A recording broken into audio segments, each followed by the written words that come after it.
ಇವೆಲ್ಲ ಸಾಯಿಲ್ ತಗೊಂಡು ಹೋಗ್ತೀವಿ, ಸಿಕ್ಕೈತೆ ಅಂತೇಳಿ ಮನೆ ಒಳಗೆ ಯಾರು ಮುಗ್ಲಿ ಗಡಿ ಹಾಕಿ ಕುಂದ್ರಬೇಡ. ಯಾಕಂದ್ರೆ ನಾವು ಬಸ್ ಯಾಕೆ ಫ್ರೀ ಮಾಡಿದಂತಂದ್ರೆ ಬಸ್ ಫ್ರೀ ಮಾಡೋದಂತಂದ್ರೆ ತಾವು ಹೋಗ್ರಿ, ಮುಂದಿನ ಹೋಗಿ ಡಿಗ್ರಿ ಅದಂತವ್ರಿ, ಹೋಗ್ರಿ ದುಡೀರಿ, ಇಲ್ಲಿ ನಿಮ್ ಪಗಾರ ಸೇಲ್ ಜಾಸ್ತಿ ಸಿಗುತ್ತೆ ಅಲ್ಲಿ ಹೋಗಿ ದುಡೀರಿ, ಆರ್ಥಿಕವಾಗಿ ನಾವು ಸಬಲರಾಗ್ರಿ ಅನ್ನೋಂಥದಕ್ಕೆಲ್ಲ ಶಕ್ತಿ ತುಂಬುವಂತ ಕಾರ್ಯಕ್ರಮನ ನಾವು ಮಾಡಿರೋದು.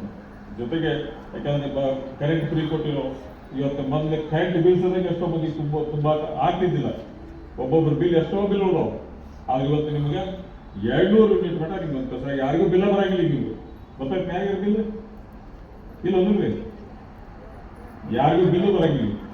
ಇಂಥ ಒಂದು ರಗಡ್ ನಿಮ್ಮ ಮಕ್ಕಳು ಡಿಗ್ರಿ ಆದಂತವ್ರು ನಾವು 3,000 ರೂಪಾಯಿ ಕೊಡಬೇಕು ಇಂಜಿನಿಯರಿಂಗ್ ಡಿಪ್ಲೊಮಾ ಆದಂತ ಮಕ್ಕಳಿಗೆ.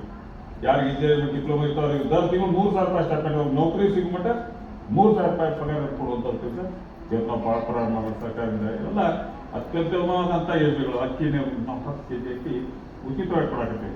ಅಕ್ಕಿ ಕಟ್ ಮಾಡಿದ್ರು, ಆದ್ರೆ 5 ಕೆಜಿ ಅಕ್ಕಿ ಕೊಟ್ಟು ನಿಮಗೆ 5 ಕೆಜಿ ದುಡ್ಡು ಹಾಕಿದ್ವಿ. ನಿಮ್ಗೆ ಇಷ್ಟು ದಿನ 5 ಕೆಜಿ ದುಡ್ಡು ಹಾಕಿದ್ವಿ. ಈಗ ಅಕ್ಕಿ ಸಾಕಷ್ಟು ಐತೆ ನಮ್ಮ ಕಡೆ, ನಾವು ಅಕ್ಕಿ ಕೊಡಾಕತ್ತೀವಿ. ಇಂಥ ವ್ಯವಸ್ಥೆಯಲ್ಲಿ ಸಾಕಷ್ಟು ಬದಲಾವಣೆ ತರುವ ಮುಖಾಂತರ ಇವತ್ತು ಬದಲಾವಣೆ ಆಗ್ಯಾವು. ಇವತ್ತು ತಮ್ಮೆಲ್ಲರಿಗೂ ಇಷ್ಟ ವಿನಂತಿ ಮಾಡ್ಕೊಳ್ಳೋದು, ಇವತ್ತು ಬರುವಂತ ದಿನದಲ್ಲಿ ತಮ್ಮ ಹೆಣ್ಣು ಮಕ್ಕಳಿದ್ರು ಕೂಡ ಅವ್ರನ್ನ ವಿದ್ಯಾವಂತನ ಮಾಡೋದು ಒಂದೇ ಗುರಿ ಇರುವಂತ ಕೆಲಸ ತಾವು ಮಾಡಬೇಕು. ಹೆಣ್ಣು ಮಕ್ಕಳಿಗೆ ನಾವು ರಗಡ್ ಟ್ರೈನಿಂಗ್ ಕ್ಯಾಂಪ್ಸ್ ಮಾಡ್ತೀವಿ.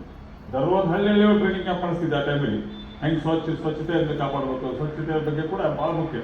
ಹೆಣ್ಣು ಮಕ್ಕಳಿಗೆ ಸ್ವಚ್ಛತೆ, ನಮ್ಮ ಮನೆ ಸುತ್ತಮುತ್ತ ವಾತಾವರಣ, ನಮ್ಮ ಊರಿನ ವಾತಾವರಣ, ಗ್ರಾಮ ಪಂಚಾಯತ್ ಸದಸ್ಯರಾಗಿರ್ತಾರೆ, ಕಾರ್ಪೊರೇಟರ್ ಆಗಿರ್ತಾರೆ, ಅವರಿಗೆಲ್ಲ ಸ್ವಚ್ಛತೆ ಬಗ್ಗೆ ಕೂಡ ಬಹಳ ಇವತ್ತು ಅವಶ್ಯಕತೆ ಐತೆ ಅನ್ನುವಂಥ ಮಾತನ್ನು ಕೂಡ ಅದನ್ನು ಕೂಡ ತಾವು ತಮ್ಮ ಮನೆ ಸುತ್ತ, ತಮ್ಮ ಮನೆ ವಾತಾವರಣ, ಮನೆಯೊಳಗೆ ಸ್ವಚ್ಛತೆಯನ್ನು ಕಾಪಾಡುವಂಥದ್ದು ಕೂಡ ತಾವೆಲ್ಲರೂ ಗಮನದಾಗ ಇಟ್ಕೋಬೇಕು ಅನ್ನುವಂಥದ್ದು ಕೂಡ ತಮ್ಮೆಲ್ಲರಿಗೂ ನಾನು ಹೇಳಕ್ಕೆ ಇಷ್ಟಪಡ್ತೀನಿ.